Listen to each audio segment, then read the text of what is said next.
Have you ever looked at your family and quietly wondered, why me? Why is it that among all your siblings, it was you who felt different since childhood? Why is it your heart broke over things no one else even noticed? Why do you carry this weight in silence, a weight no one else seems to feel? You shared the same table, the same roof, the same last name, but not the same burden, and deep down, you know it. You've always known. There's been something about you, a fire that didn't match the room, a hunger for something sacred, while others were content with what they could see, and for years you questioned it. Maybe I'm too sensitive. Maybe I'm imagining things. Maybe I just don't belong here. But what if the very thing that made you feel different was evidence that you were never called to be like the rest? What if the ache you carry isn't rejection, but revelation, chosen one? This is not a coincidence, it's a divine confirmation.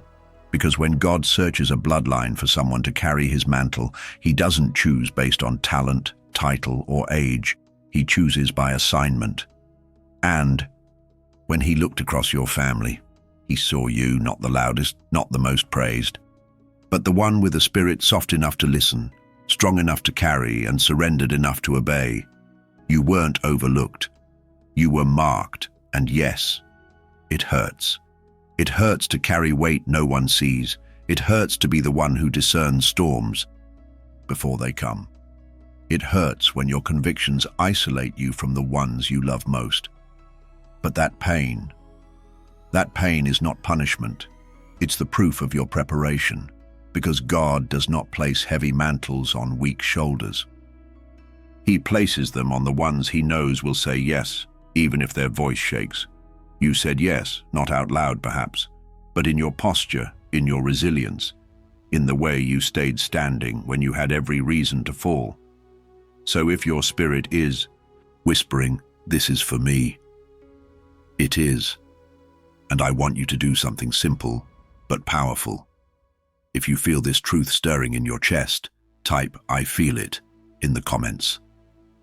Let heaven see your agreement. Let your words become a signal, and while you're here, subscribe. Not for a video, but because something sacred is waking up in you, and this space will protect it. Now, breathe, because what you're feeling is real. The weight is real. The difference is real. But most of all, the assignment is real. You are not imagining it, and you're not alone. But if you were chosen, then you were also assigned. And that's what we'll uncover next. It's one of the deepest wounds a soul can carry, the quiet ache of feeling invisible in your own home. Not hated, just unseen, misunderstood, set aside. You watched your siblings be celebrated for things you were never even noticed for. You heard them praised, defended, cherished, while your presence felt like background noise in the family portrait. You were the one who sensed too much, who cried when no one else did, who asked questions that made the room go silent. And maybe, for a while, you convinced yourself that God had skipped over you too, that he had chosen others, louder, more put together, more obedient, and left you in the shadows, watching. But listen carefully. You weren't overlooked. You were assigned, because when the Most High chooses someone to carry a mantle, he doesn't place them in comfort. He places them in contradiction. He doesn't announce it with trumpets. He seals it in silence. And the ones he assigns, he hides. You see, when a seed is planted, it doesn't bloom right away. It's buried, not lost, not dead, but hidden, covered, shielded from the surface, because what it's about to become is sacred. That's what happened to you. Your childhood may not have looked spiritual. Your environment may not have felt holy, but the assignment on your life was always bigger than the room you were born into. That's why you felt different. That's why their games didn't amuse you, why their jokes felt empty, why their dreams never fit your heart. because your spirit was already tuned to a frequency they couldn't hear, a higher call, a deeper knowing. Even as a child, you saw through things. You sensed shifts in the atmosphere. You felt the energy before the words ever came. That wasn't imagination. That was discernment in its earliest form. And when no one around you had the language for it, you learned to bury your questions, to hold your tears, to carry your fire in silence. But heaven never stopped watching. Every time you prayed in secret, heaven listened. Every time you forgave without apology, heaven recorded it. Every time you resisted what looked good because your spirit said no, heaven smiled, because that is what the assigned ones do. They stand in obedience even when no one claps. They walk in alignment even when it costs them everything familiar. They don't wait to be validated. They walk because they've been commissioned, and you, chosen one, have been commissioned from the start. That's why the pain hit early, why the pressure never let up, why the weight never seemed to lift. Not because you were cursed, but because you were carrying something holy. The oil on your life didn't come cheap. It came through rejection, through misunderstanding, through being passed over so that you could be positioned. And while they chased applause, you were being trained in silence. While they sought comfort, you were learning spiritual endurance. While they built their image, God was building your interior, because when the moment came, and it's coming, you wouldn't need a spotlight. You'd carry the substance, the kind that can only be forged in the unseen. So no, you were never overlooked. You were simply assigned a different road, a narrower one, a lonelier one, but also a holier one. And now that you see it, you begin to understand why your soul has always been restless, why your heart broke for things that others found normal, why you couldn't just go with the flow.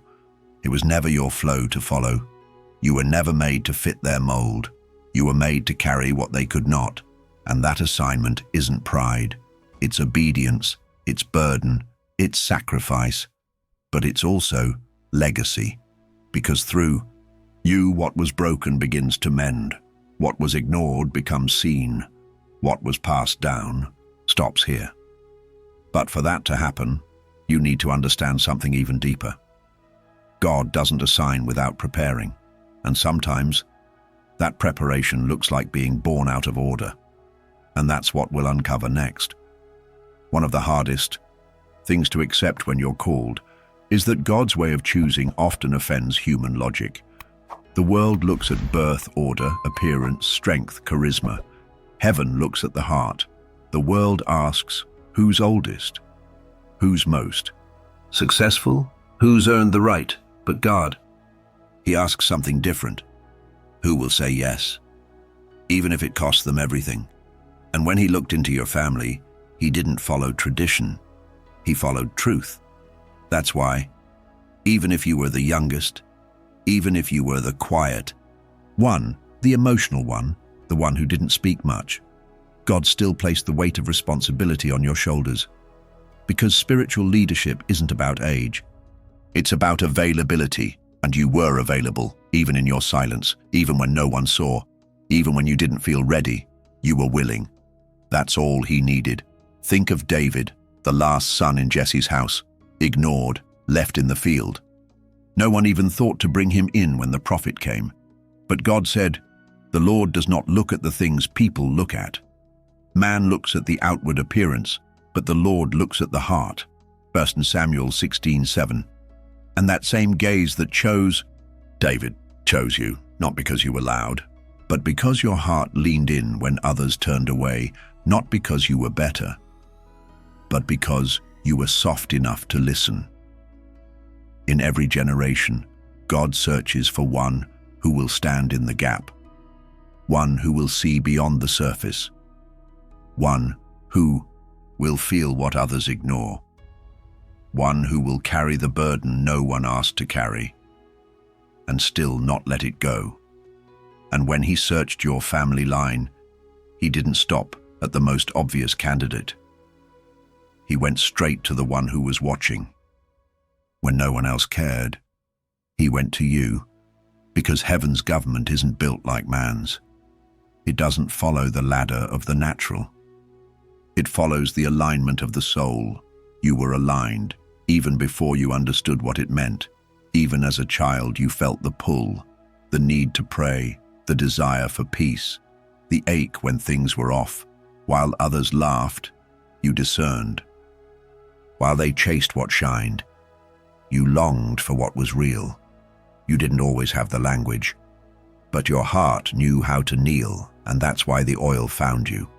That's why, in spiritual order, you lead, not to boast, not to dominate, but to cover, to weep in silence while others sleep, to fast when others feast, to feel the fire but not be consumed, to see danger in dreams and wake up praying, to be the first to forgive and the last to be understood.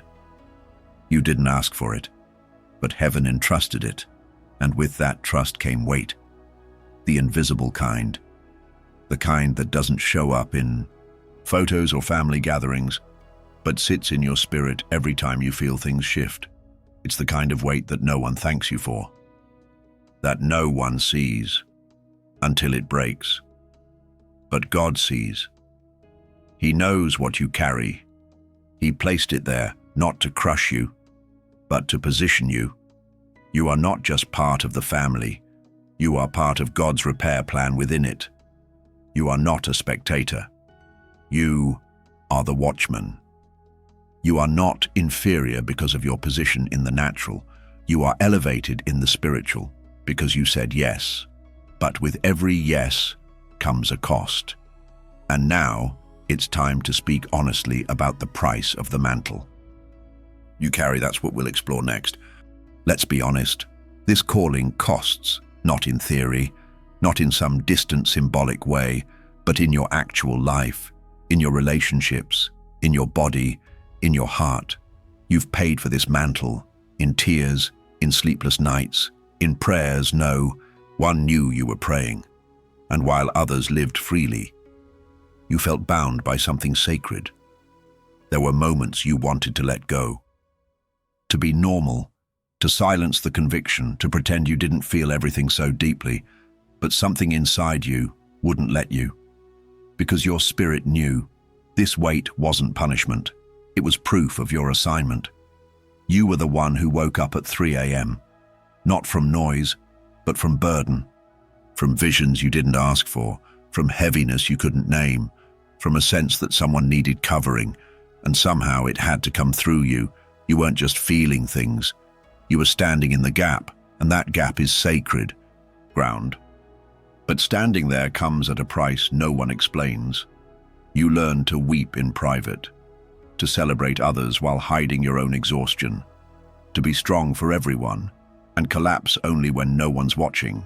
You become the one they call in crisis, but often forget in calm, the one who intercedes while they rest, who discerns what they dismiss, who sees danger coming long before it arrives. And sometimes it breaks your heart, not just the burden, but the loneliness of it, the sense that no one sees what you're carrying, that your strength is so constant they've forgotten it comes at a cost. But heaven hasn't forgotten. Every time you chose prayer over pride, he saw it. Every time you fasted in secret, he honored it. Every time you forgave when it tore you apart, he recorded it.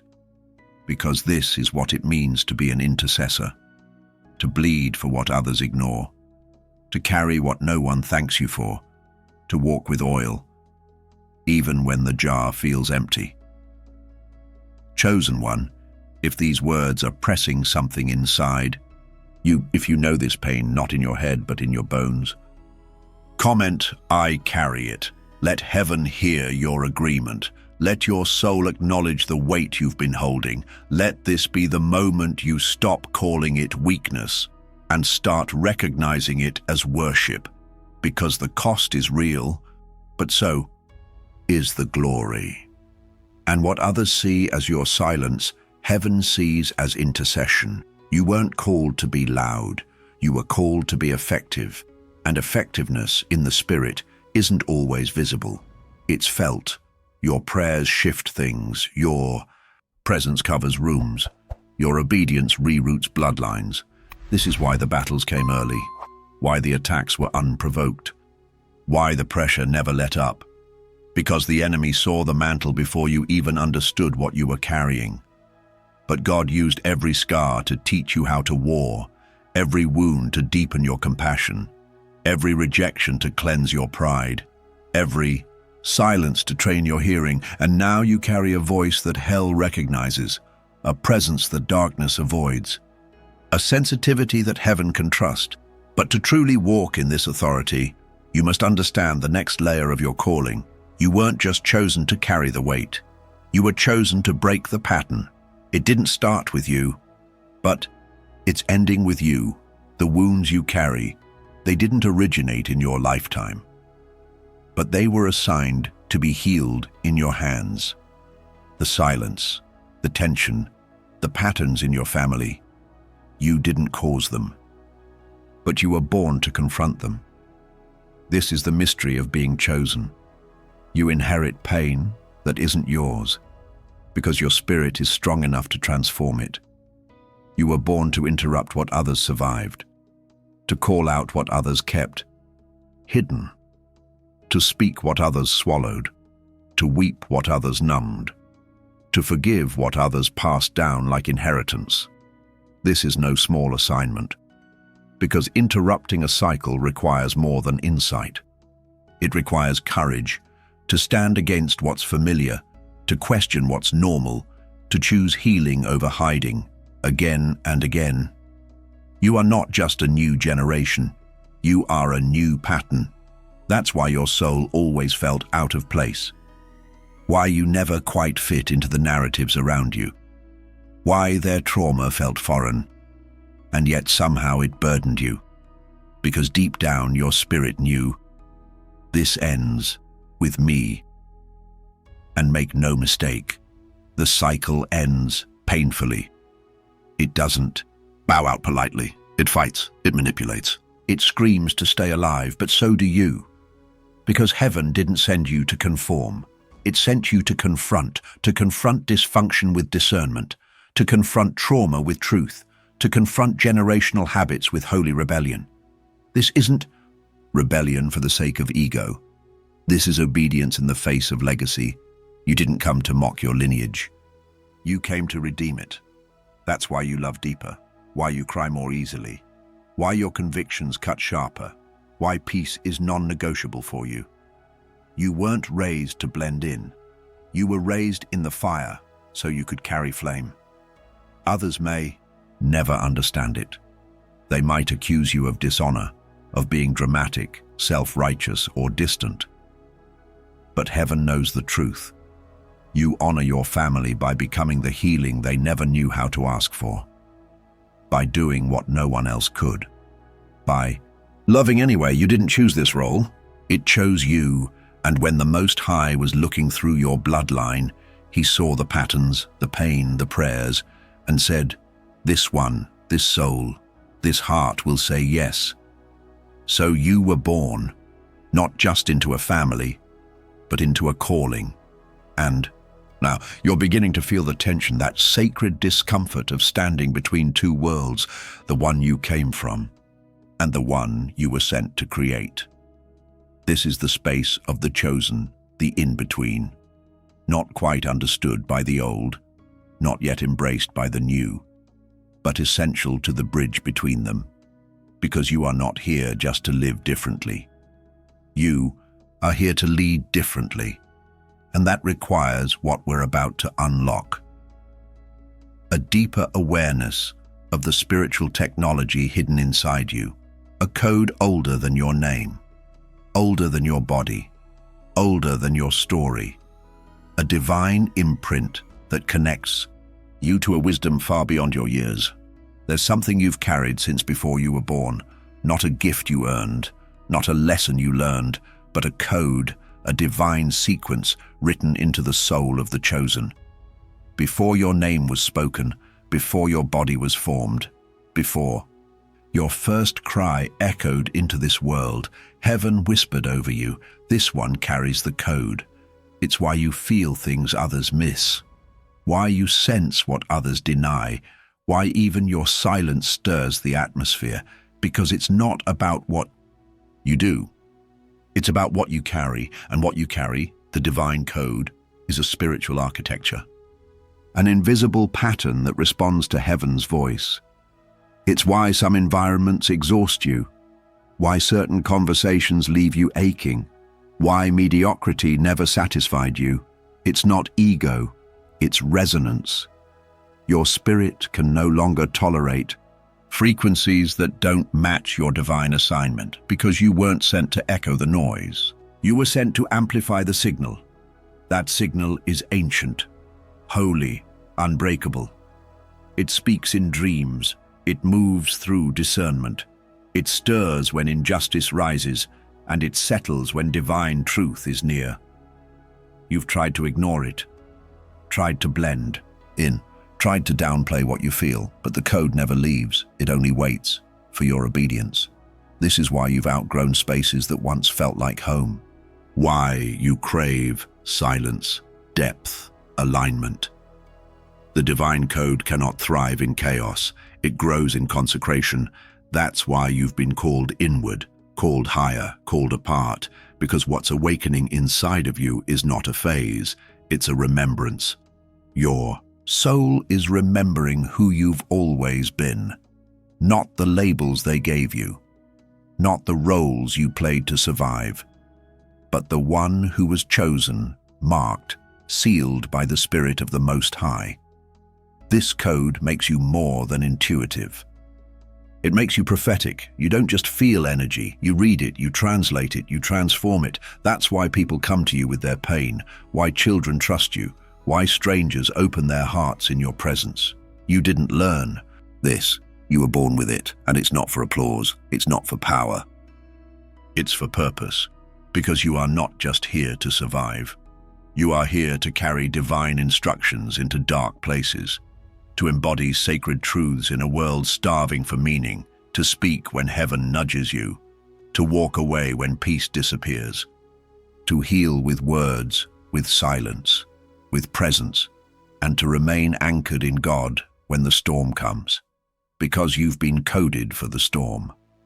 So if they don't understand your peace, if they can't comprehend your clarity, if they call your stillness cold, let them.